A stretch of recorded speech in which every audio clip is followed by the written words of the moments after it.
Glória a Deus. A paz do Senhor, irmãos. Amém. Queiram, por favor, estar assentados, queridos. Glória a Deus. Louvamos a Deus pelo privilégio desta reunião nesta noite, tanto pela comunhão com os irmãos, como também pelo privilégio de entoar louvores, adorar a Deus e também ler e meditar na sua palavra. Eu gostaria, meus queridos irmãos, nesta noite, de trazer uma palavra dentro de um tema que nós temos nos dedicado a ele desde o início deste ano, que é o tema da nossa série 2024, o ano do acolhimento, e hoje é a continuação da mensagem de quarta-feira passada, Igreja Acolhedora e Céus Abertos. Nós vamos para a segunda epístola ou carta de Paulo aos Coríntios, capítulo 8, a partir do versículo 1. 2 Coríntios, capítulo 8, a partir do versículo 1. A palavra do Senhor diz assim: Também, irmãos, queremos que estejam informados a respeito da graça de Deus que foi concedida às igrejas da Macedônia. Porque no meio de muita prova de tribulação, manifestaram abundância de alegria, e a profunda pobreza deles transbordou em grande riqueza de generosidade.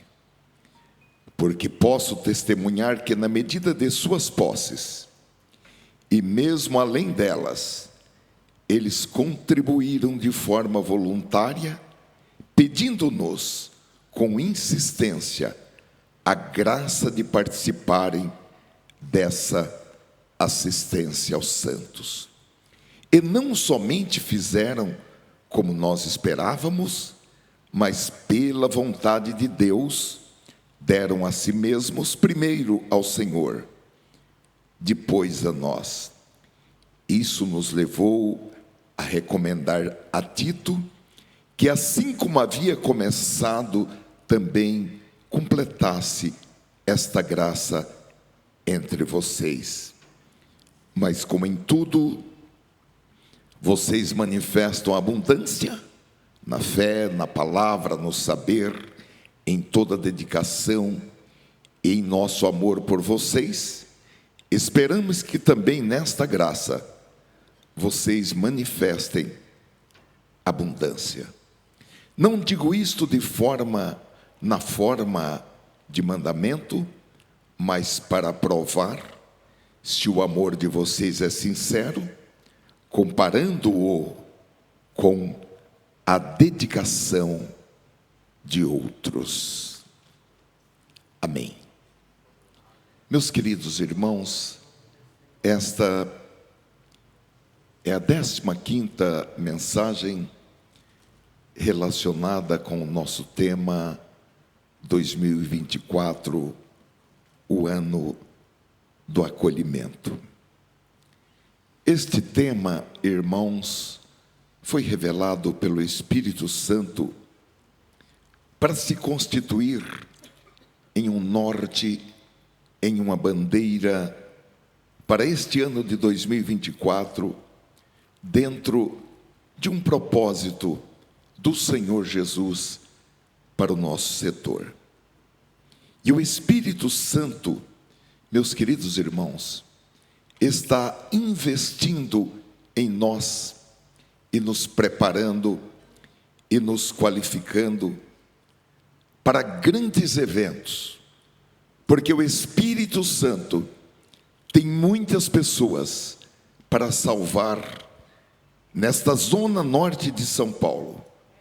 E nós precisamos ser encontrados, preparados, qualificados, aptos, para que o Espírito Santo possa direcionar essas pessoas até nós, ou nos direcionar até elas, ou direcioná-las para as nossas igrejas. Então, meus amados irmãos, nós estamos olhando para o modelo de igreja do Novo Testamento, conforme relatado nos Evangelhos, no livro de Atos dos Apóstolos, nas cartas dos apóstolos e no livro do Apocalipse. E nós chegamos a um ponto, a partir da 13ª e também da 14ª e agora a 15ª mensagem, sobre o trato ou o comportamento de uma igreja que tem a vocação para ser uma igreja acolhedora com a parte financeira. Na 13ª mensagem, o nosso título foi Uma Igreja Acolhedora dá generosamente.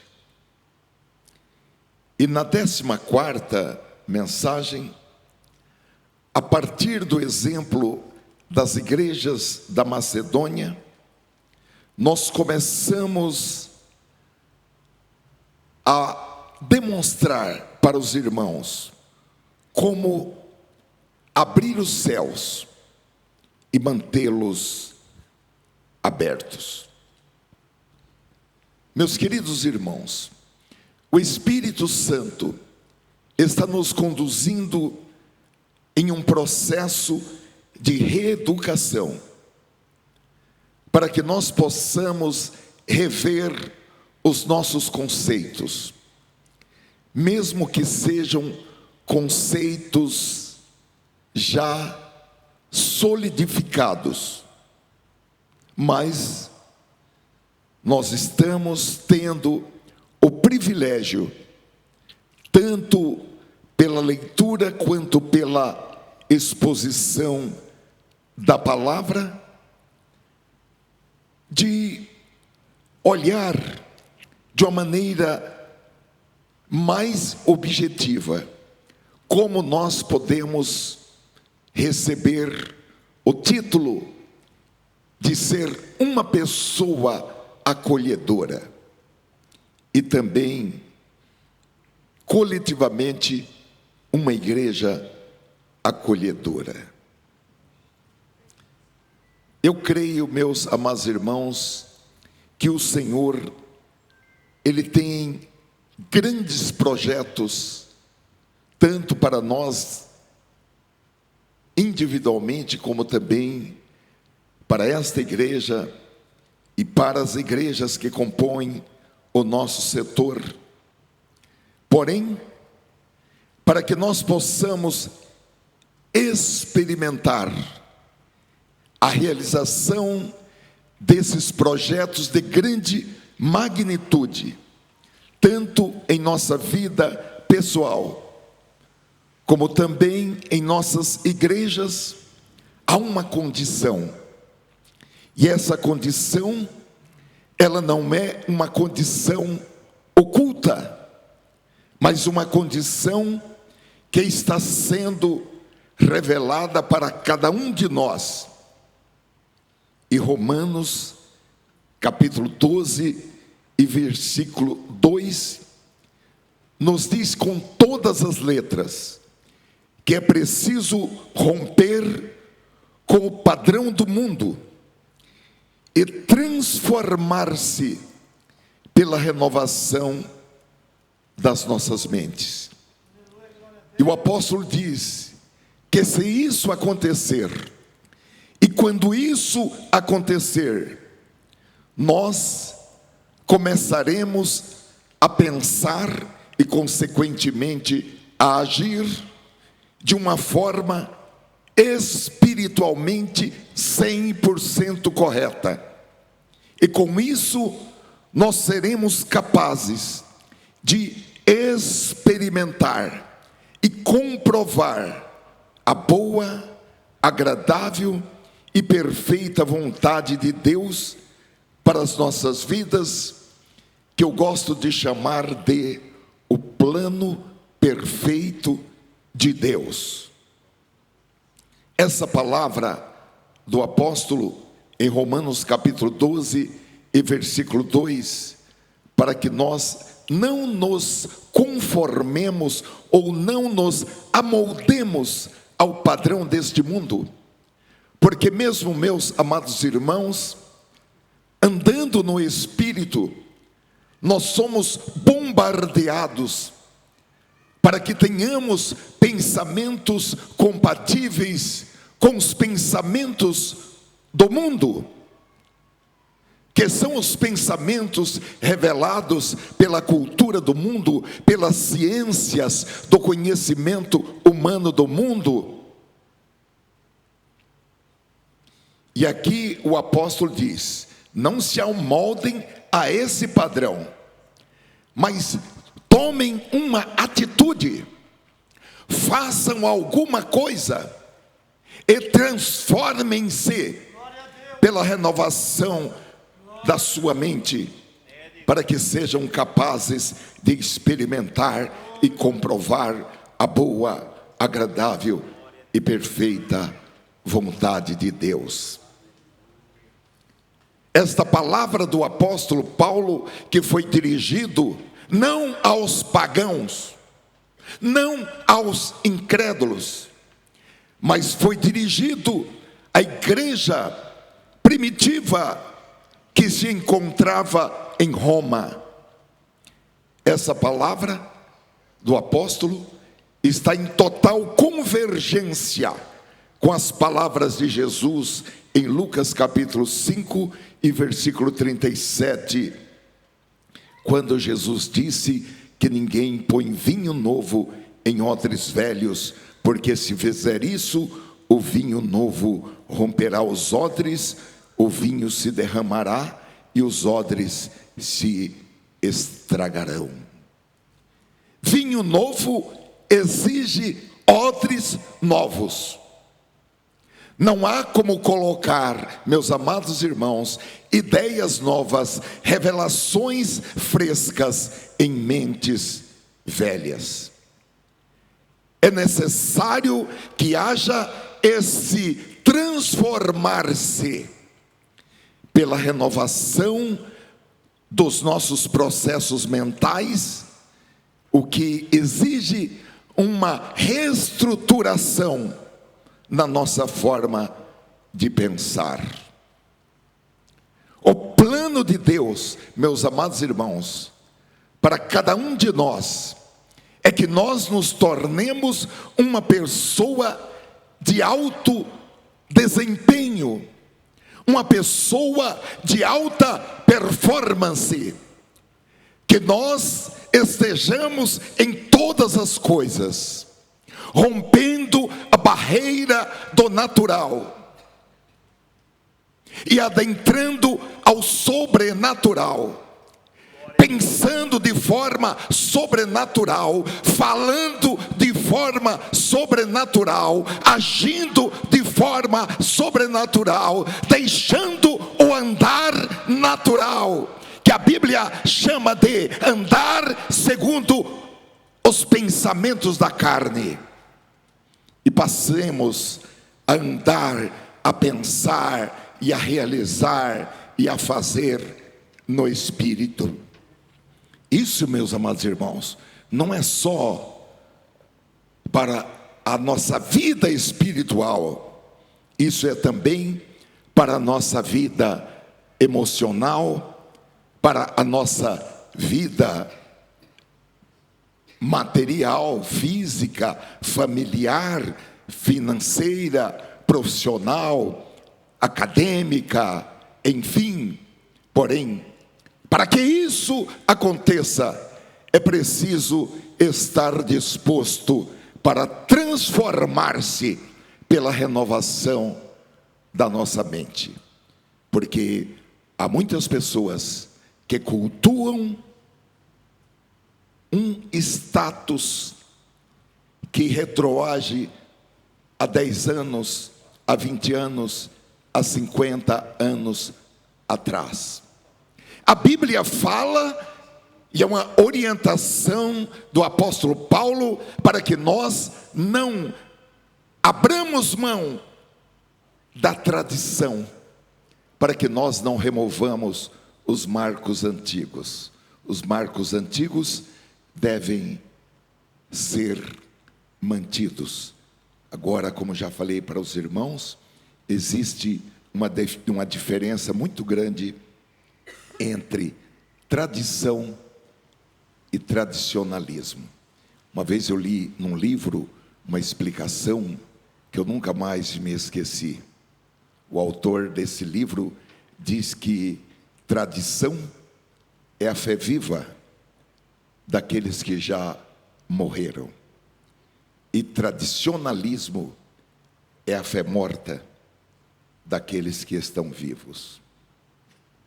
E o que a palavra diz é que nós mantenhamos a tradição e não o tradicionalismo, porque o tradicionalismo, ele está ligado a gostos pessoais, a costumes de uma determinada época, a costumes de um determinado país. No caso do nosso país, o Brasil, que é um país continental, nós temos questões ligadas ao tradicionalismo relacionado com as várias regiões do nosso país, do norte, do nordeste, do sul, enfim. Então, meus amados irmãos, é preciso estar disposto para transformar-se pela renovação das nossas mentes. Eu vou trazer 3 frases que eu achei assim, elas muito sintomáticas. A primeira é uma frase de John Keynes, que disse: a maior dificuldade não é fazer as pessoas aceitarem novas ideias, e sim esquecerem as velhas. Uma outra frase de uma personalidade é muito importante em um determinado segmento, que é Peter Drucker, que diz: se você quer algo novo, você precisa parar de fazer algo velho. E a terceira é uma frase do nosso querido Albert Einstein, que disse: insanidade ou loucura é continuar fazendo sempre a mesma coisa e esperar resultados diferentes. Na segunda-feira, nós tivemos uma reunião em que apresentamos o desempenho de cada uma das nossas igrejas.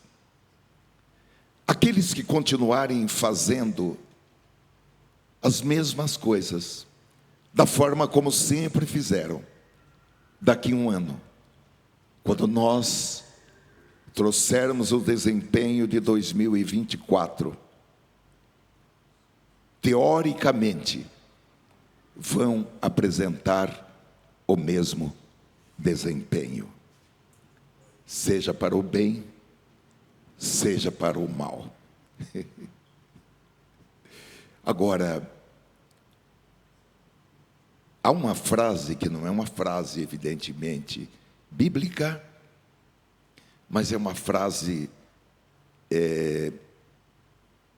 que nós ouvimos tanto por aí, que a gente que está num país, o país do futebol, a gente pensa que isso é verdade, quando na verdade a prática demonstra que não é verdade. Que frase é essa? Time que está ganhando não se mexe. Errado. Errado.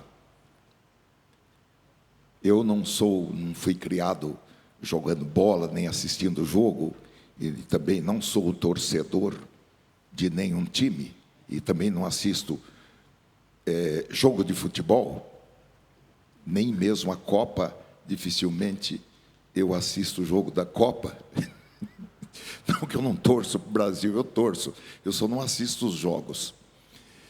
Porém, a gente vê assim rotineiramente que o time está ganhando e o técnico vai lá e faz uma substituição. Então, o time que está ganhando pode se mexer, sim.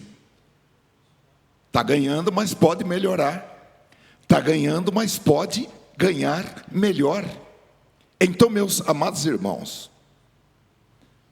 a transformação para fazer as coisas mediante aquilo que o Senhor revelar. Porque não é porque Jesus uma vez curou um homem cuspindo na boca do homem, que todas as outras vezes Jesus cuspiu na boca do doente para ele ficar curado. Eu acho que nós podemos voltar no túnel do tempo e verificar um grande exemplo que foi Moisés na viagem do povo do Egito para a terra prometida. Houve um dia que Deus falou com Moisés, porque havia falta de água. Pegue o seu cajado e bata com o seu cajado na rocha. Moisés bateu e a rocha deu água. Na outra oportunidade, igualmente não havia água e o povo estava reclamando. E Deus falou com Moisés: fale com a rocha. Agora não era mais para bater na rocha, mas Moisés estava nervoso. Eu até dou razão para Moisés, nervoso. O povo reclamando, o povo murmurando, o povo falando: você nos trouxe aqui para que a gente morra de sede, nós, nossos filhos, nossas esposas, nossos animais. Nós não temos nenhuma sepultura, vamos ficar enterrados aqui, morrer de sede. E Moisés já estava nervoso, e Deus falou: fale com a rocha. Moisés teria que ter se dirigido à rocha e ter falado: bom dia para aquela pedra. Eu venho em nome do Deus Todo-Poderoso dizer a você para manar água. As pessoas iam falar: Moisés está gagá. Mas não tem problema. O apóstolo Paulo diz que a opinião das pessoas pouco importa. O que importa é obedecer a Deus e não agradar aos homens. Mas Moisés pegou o seu cajado, a sua vara,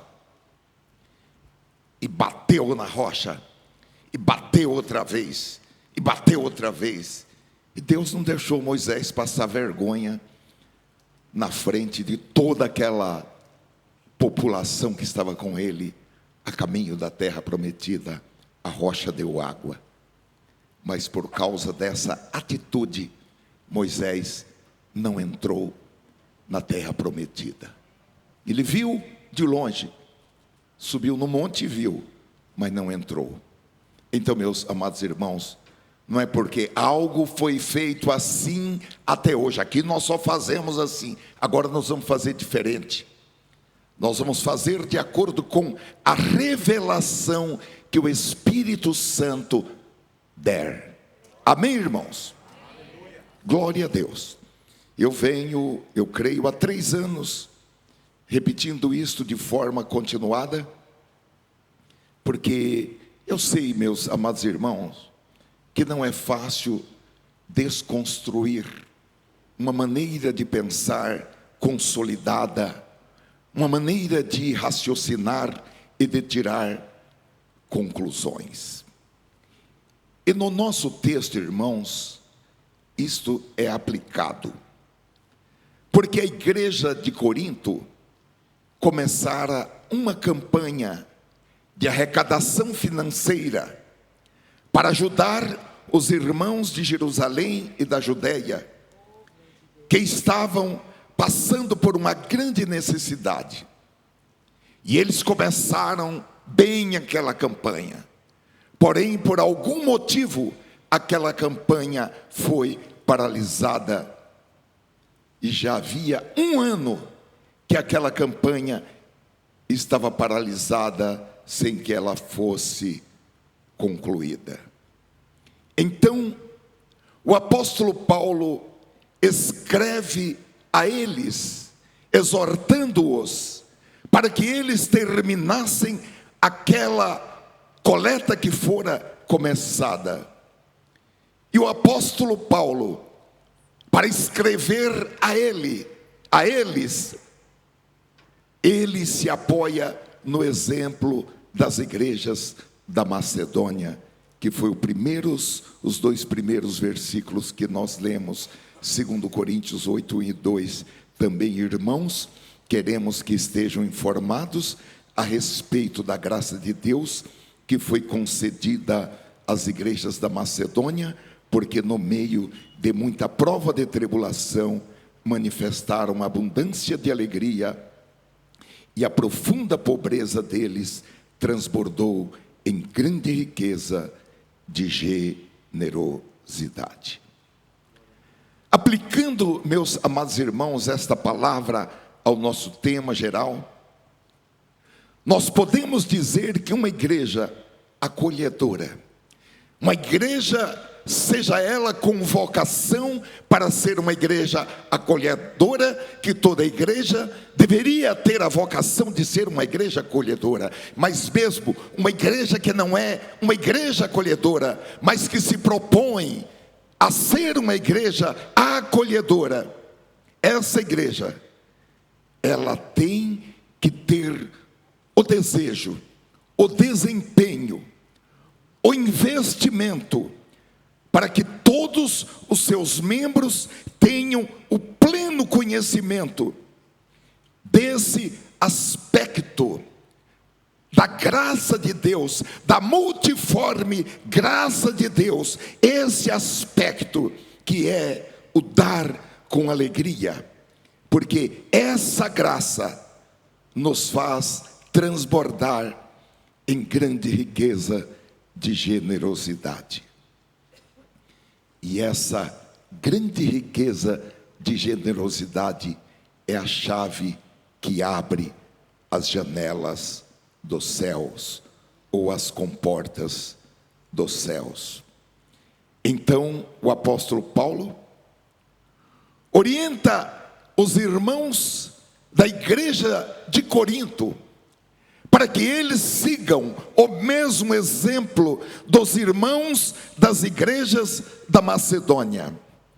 Porque esses irmãos da Macedônia, 2 Coríntios capítulo 8, versículo 3, apesar da extrema pobreza daqueles irmãos, eles contribuíram de forma voluntária.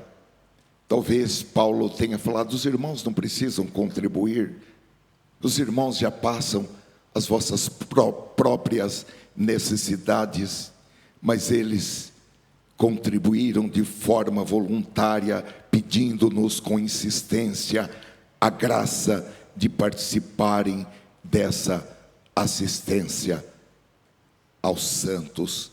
Eles deram mais do que parecia que eles poderiam dar. Olha, meus queridos irmãos, há um texto que é muito citado e também é muito pregado em pregações de motivação e pregado fora do contexto, que é Filipenses capítulo 4 e versículo 19, que diz: o meu Deus, segundo as suas riquezas, suprirá todas as vossas necessidades em glória por Cristo Jesus. O que muitos que pregam esse texto isoladamente não atentam é que esse texto não foi citado pelo apóstolo Paulo isoladamente. Esse texto, ele está dentro de um contexto, que é uma palavra que o apóstolo Paulo dirigiu aos crentes filipenses. E ele dirigiu essa palavra porque aqueles crentes supriram as suas necessidades. Então, Paulo diz: Deus também suprirá as necessidades de vocês, e Deus fará isso em grande estilo.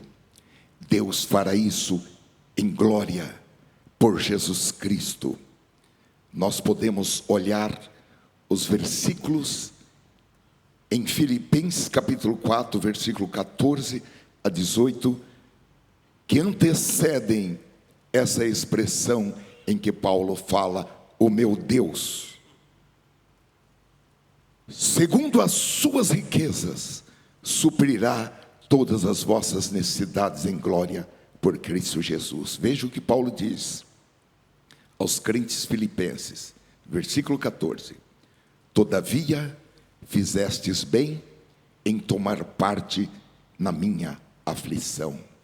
E bem sabeis também vós, ó Filipenses, que no princípio do Evangelho, quando parti da Macedônia, nenhuma igreja comunicou comigo com respeito a dar e a receber, senão vós somente.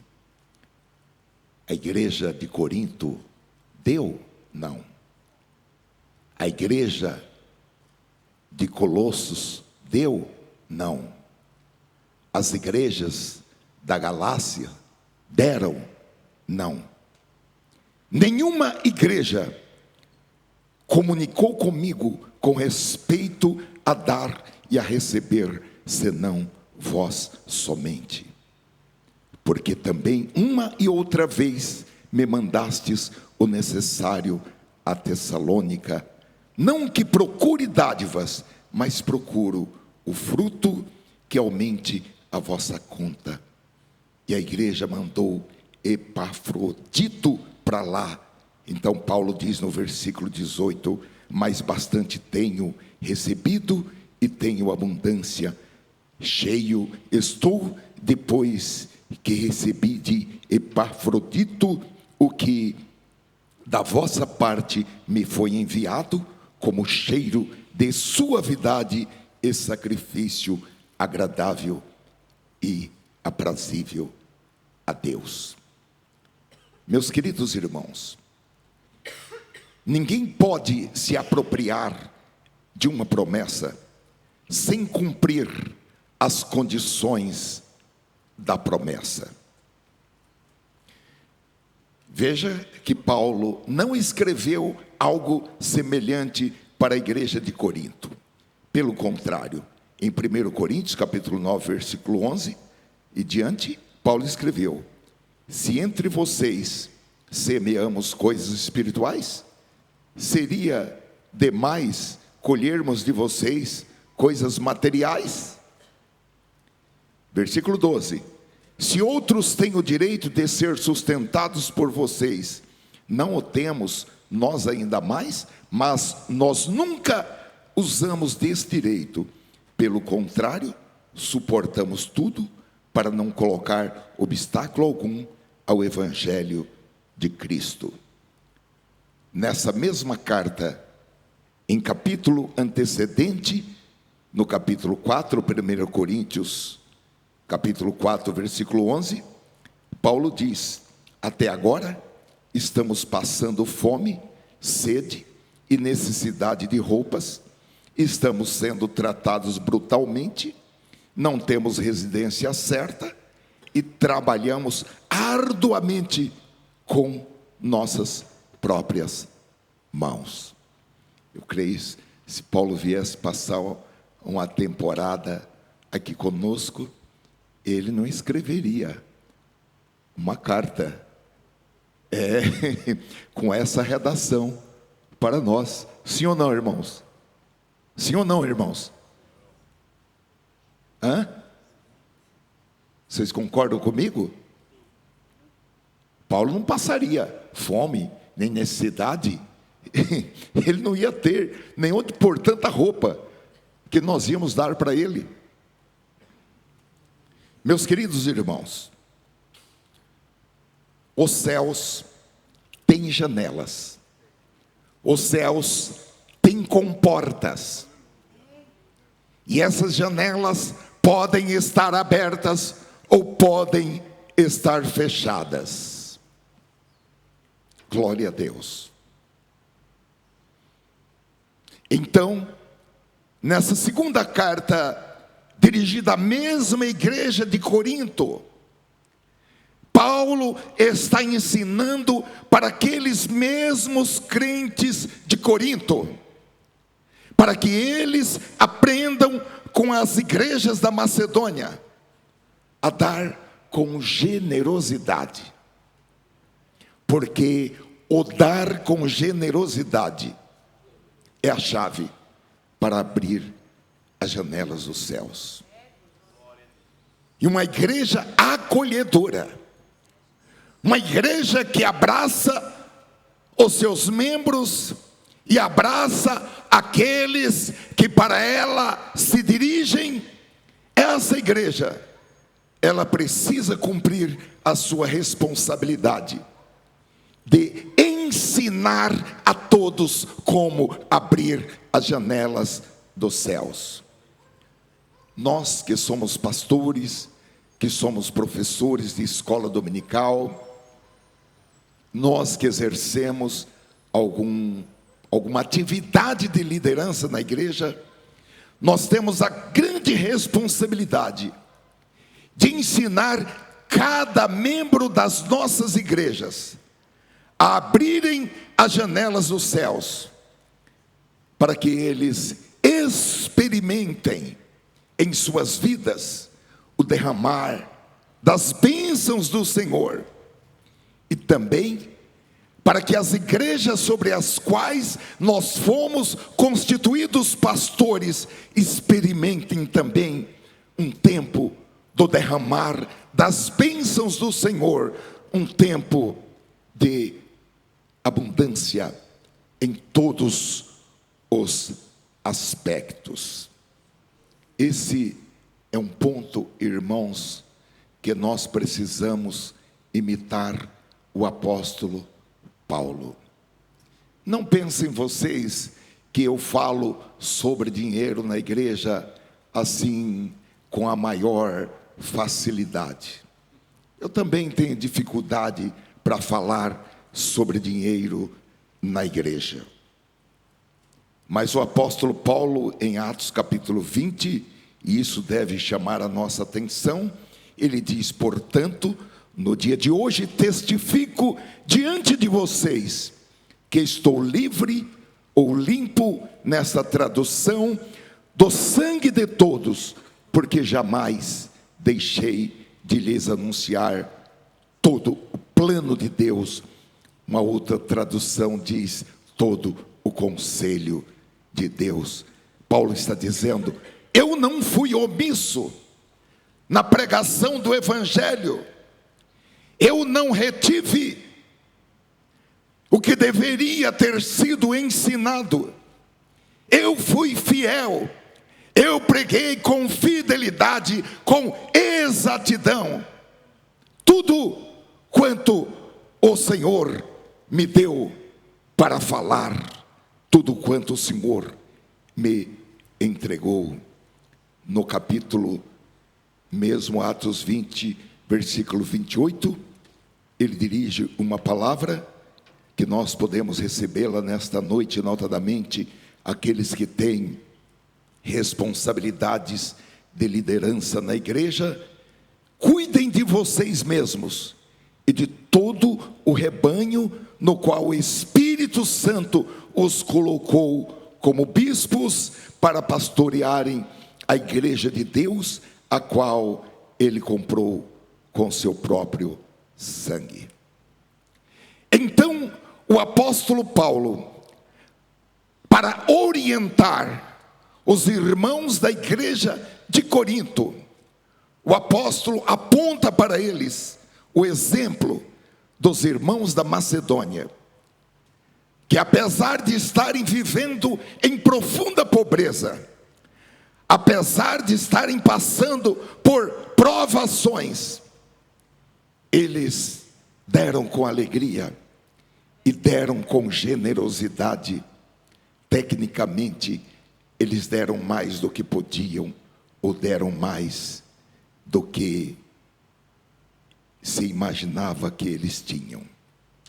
Hoje, irmãos, passados quase 2000 anos desse evento, dia 15 de maio de 2024, nós podemos olhar para o exemplo dos irmãos da Macedônia e extrair da lição que nos é legada por esses irmãos, de 4 segredos para abrir as janelas dos céus.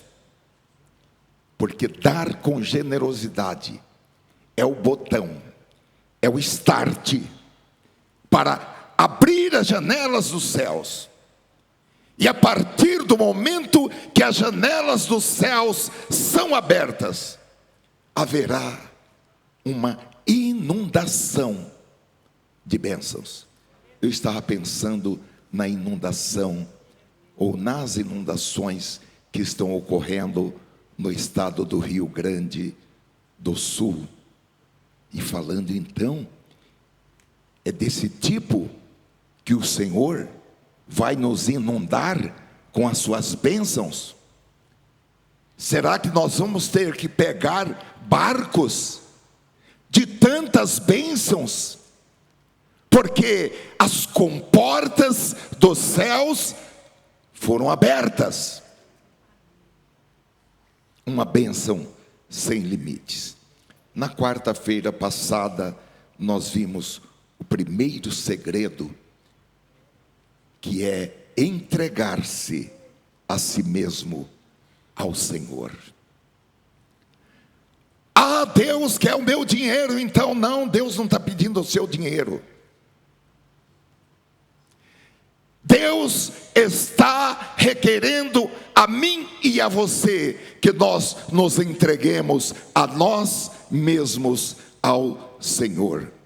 Então Paulo disse sobre os macedônios, ele dá o seguinte testemunho, 2 Coríntios 8:5, que eles não somente fizeram como nós esperávamos, mas pela vontade de Deus deram a si mesmos, primeiro ao Senhor e depois, Paulo diz, a nós.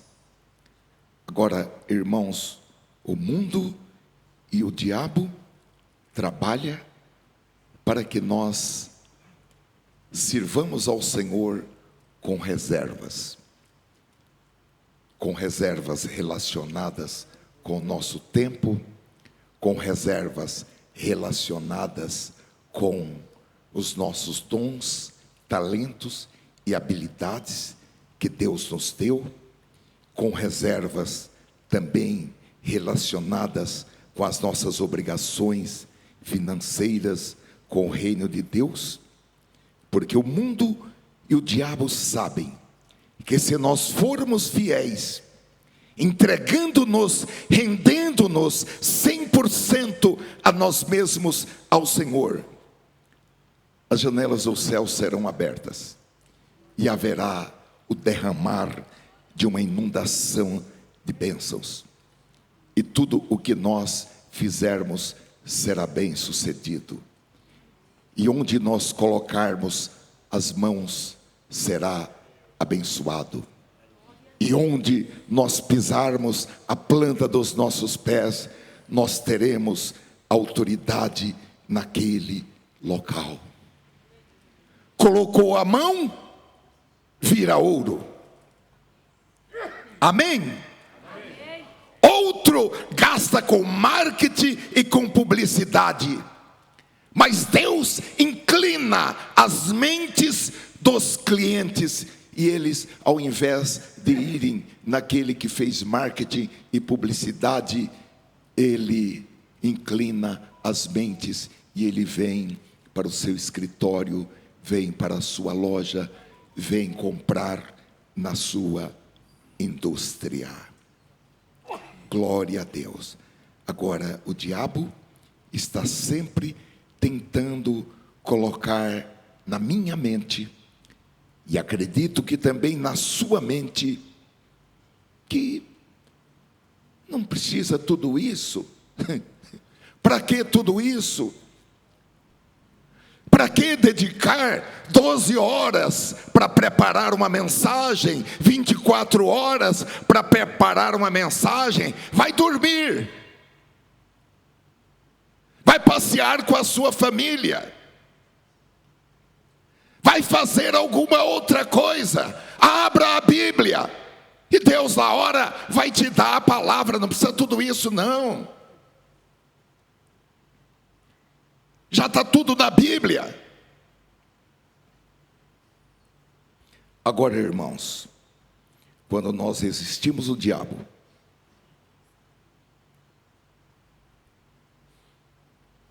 e quando nós não resistimos o diabo, há uma diferença fundamental. Quando nós não permitimos que as palavras do diabo desçam aos nossos corações, imediatamente nós atiramos as palavras do diabo no lixo. Agora, quando nós permitimos que elas desçam aos nossos corações, os nossos corações ficam endurecidos e nós retemos as nossas mãos. E quando isso acontece, cumpre-se Provérbios capítulo 11 e versículo 24, que diz: a quem dê generosamente e vê aumentar suas riquezas, outros retêm o que deveriam dar e caem em pobreza. Eu tenho observado, irmãos, que chega um momento que o diabo não se importa mais que nós permaneçamos salvos. O diabo nem trabalha mais para nos derrubar. Ele se contenta apenas que nós andemos com o freio de mão puxado. No que tange a nossa vida financeira, no que tange a nossa vida profissional e tantos outros aspectos de nossas vidas. Este é o primeiro ponto. O segundo segredo, ou o segundo ponto, que nós aprendemos com os crentes da Macedônia, é a obediência diante de circunstâncias provadoras e de dificuldades esmagadoras, sejam elas dificuldades financeiras ou de qualquer outra espécie. Os irmãos das igrejas da Macedônia não estavam dando e ofertando para ajudar os irmãos pobres de Jerusalém e da Judéia, porque eles tinham em abundância. Eles estavam dando generosamente, tirando do pouco que eles tinham. Eu quero garantir a você que, se você esperar até o tal momento certo em que você vai dedicar a sua vida para o reino de Deus, quando eu aposentar, olha, quando eu aposentar, aí eu vou me dedicar ao reino de Deus. Quando eu comprar um carro, olha, quando eu comprar um carro, aí eu vou visitar, eu vou fazer visita nos hospitais, eu vou visitar os irmãos que passam necessidade. Quando eu comprar um carro, aí sim, eu não vou perder um culto quando eu comprar um carro. Olha, se você estiver esperando o tal momento, digamos, na sua vida financeira, para você começar a dar o dízimo quando houver folga, quando todo mês começar a sobrar dinheiro, que seria praticamente dizimar das sobras, vão acontecer duas coisas. A primeira coisa é que nunca haverá sobras. Nunca haverá sobras. A palavra de Deus garante que você não vai dormir com a barriga vazia. Não vai passar fome. O salmista nos fala de uma promessa no Salmo 37, versículo 5, 25, é uma experiência dele, onde ele diz: já fui jovem e agora sou velho, mas nunca vi o justo desamparado, nem seus filhos mendigando o pão. Porém, não vai passar fome, não vai pedir esmolas, não vai mendigar o pão, porém será apenas a porção de cada dia. Agora, em Lucas capítulo 6 e versículo 38, Jesus disse que para receber uma boa medida, calcada, sacudida e transbordante, é preciso fazer algo antecipadamente. Dei, em razão de ter dado, e por ter dado, lhes será dado uma boa medida, calcada, sacudida e transbordante, será dada a vocês, pois a medida que usarem também será usada para medir vocês. Eu já falei para os irmãos que eu fui criado na zona rural, na roça, e eu lembro que os nossos sacos para colocar arroz, milho, feijão, eram poucos. Então meu pai pegava um saco que naturalmente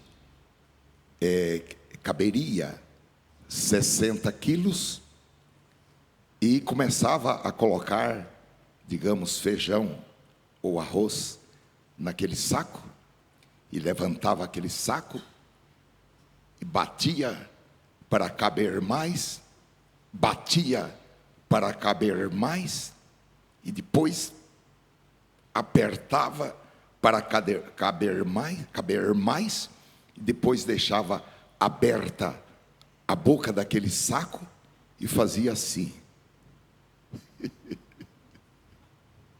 É isso que Jesus quer fazer na minha vida e na sua vida, com essa medida calcada, sacudida e transbordante. Em segundo lugar, A segunda coisa que acontece: você nunca devolverá os dízimos e dará ofertas ao ministério do Senhor Jesus, realizado pela igreja. E quando eu estava preparando esta mensagem, eu fiquei pensando, algumas pessoas entram em parafuso, porque elas ficam pensando, quem nasceu primeiro, a galinha ou o ovo? Quem nasceu primeiro, a galinha ou o ovo? Porque, meus amados irmãos, em toda a Bíblia, do Gênesis ao Apocalipse, nós vemos que Deus chamou homens e mulheres para agirem pela fé, não pela vista, não pelo que estão sentindo, pelo que estão ouvindo, ou vendo, ou apalpando, mas Deus chamou homens e mulheres, em tempos difíceis, para viverem pela fé, quando tudo parecia, do ponto de vista racional ou lógico, impossível para eles fazerem. Deus os chamou para fazer, e eles fizeram pela fé. 2 Coríntios capítulo 9, versículo 10, diz: ora, aquele que dá semente ao que semeia, e pão para comer, também multiplicará a vossa sementeira, e aumentará os frutos da vossa justiça. Talvez este seja aquele que saiu para semear, e semeou chorando e gemendo, não sabendo ele que Deus, por ele estar semeando, Deus daria para ele semente, para ele semear mais, e daria também pão para comer, e multiplicaria de maneira sobrenatural a sua sementeira, e aumentaria os frutos da sua justiça. Olha, irmãos, eu vou falar para os irmãos que Deus continua percorrendo esta terra de norte a sul e de leste a oeste, procurando homens e mulheres obedientes que confiem nele, de boa vontade, com entusiasmo, mesmo em circunstâncias difíceis, como fizeram esses crentes que nós estamos admirando nesta noite, que são os crentes da Macedônia. Agora, enquanto eu estudava esse texto de 2 Coríntios, capítulo 8, versículo 1 e 2, que diz: no meio da extrema pobreza e das severas provações dos macedônios, eles deram com uma alegria transbordante. Porque, meus amados irmãos, eles não estavam com depressão, eles não estavam em profunda tristeza, eles não estavam com baixa estima, eles não estavam ansiosos: o que vamos comer amanhã, o que vestiremos, o que beberemos, o que calçaremos. Eles não estavam com um complexo de inferioridade, eles estavam com uma alegria transbordante. E essa alegria transbordante, ela é incompatível com sentimentos de tristeza, depressão, baixa autoestima, complexo de inferioridade. E essa alegria transbordante foi o que moveu eles e lhes permitiu a dar com rica generosidade. Glória a Deus. Mais tarde, Paulo disse aos crentes em Coríntios, 2 Coríntios, capítulo 9, versículo 7, cada um deve decidir em seu coração quanto dar, não contribuam com relutância ou por obrigação, pois Deus ama quem dá com alegria.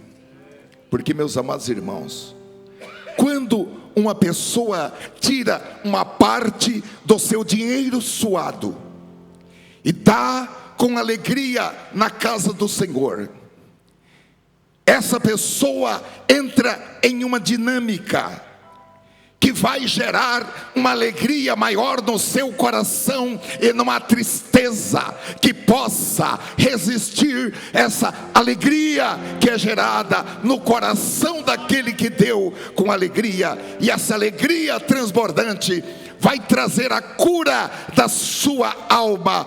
E essa cura da alma, ela vai emigrar para o corpo físico. Aleluia.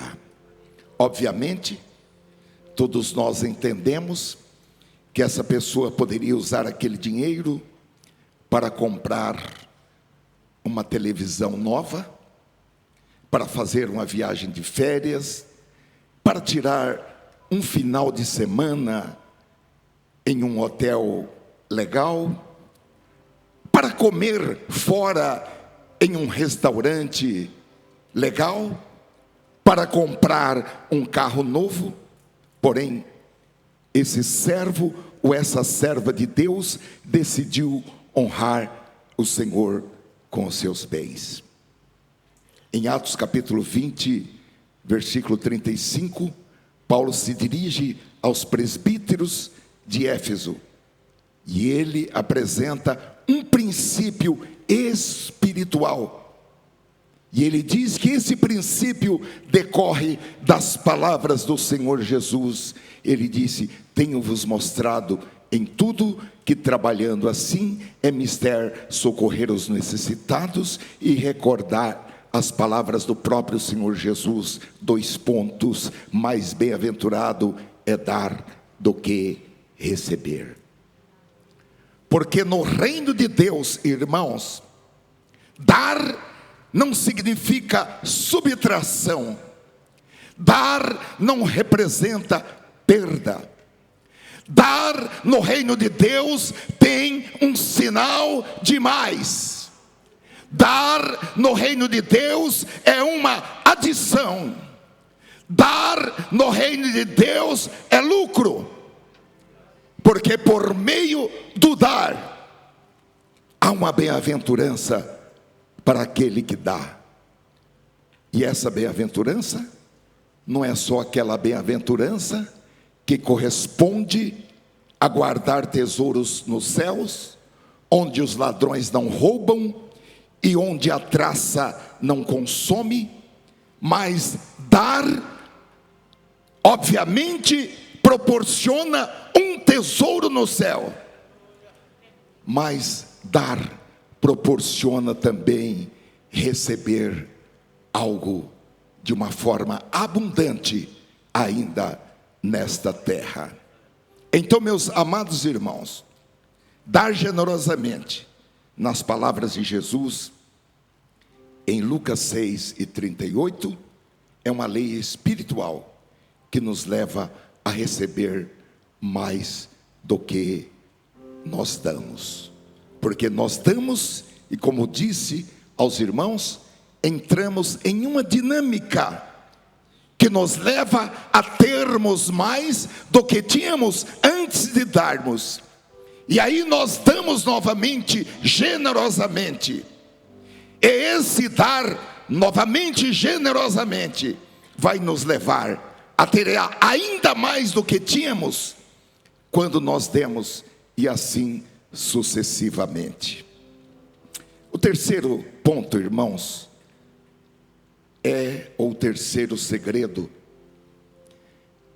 é o seguinte: todos os crentes devem se esforçar em oração para se destacarem na graça de dar. As nossas orações de rotina E também as nossas orações especiais devem incluir uma petição ao Senhor, para que nós recebamos a graça de dar, para que o dar não seja um peso em nosso coração.